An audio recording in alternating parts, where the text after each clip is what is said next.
বিশালগড় থানাধীন ভুইয়ার মাথা সড়কে আজ সকালে এক ভয়াবহ দুর্ঘটনা থেকে অল্পের জন্য রক্ষা পেলেন এক বাইক আরোহী। দ্রুত গতিতে আসা সোনামুড়াগামী একটি যাত্রীবাহী বাসের সাথে একটি বাইকের মুখোমুখি সংঘর্ষ হলে মুহূর্তের মধ্যেই বাইকটি বাসের নিচে ঢুকে দুমড়ে মুচড়ে যায়। তবে নিশ্চিত মৃত্যুর মুখ থেকে উপস্থিত বুদ্ধির জোরে বেঁচে ফেরেন চালক।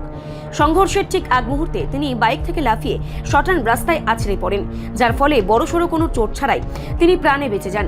স্থানীয় সূত্রে জানা গেছে, নিয়ন্ত্রণ হারিয়ে বাইকটি সরাসরি বাসের নিচে চলে গেলেও চালকের তৎপরতা দেখে উপস্থিত সকলেই হতবাক হয়ে যান।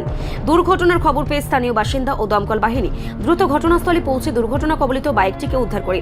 এই ঘটনার জেরে ভুইয়ার মাথা সড়কে কিছুক্ষণের সময়ের জন্য যান চলাচল ব্যাহত হলেও বড় কোনো প্রাণহানি না ঘটায় স্বস্তির নিঃশ্বাস ফেলেছেন এলাকাবাসী।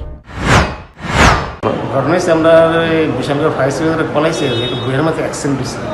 অলরেডি আমি গাড়ি নিয়ে গেলাম, গিয়ে দেখি একটা বাসের পেছন দিক দিয়ে একটা বাইক ভিজতে আছে।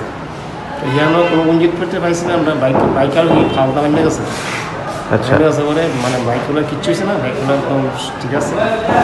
বাসের নিচে বাইকটা ঢুকে আছে। কি নাম? এর নাম হচ্ছে তাবাজ্জুম।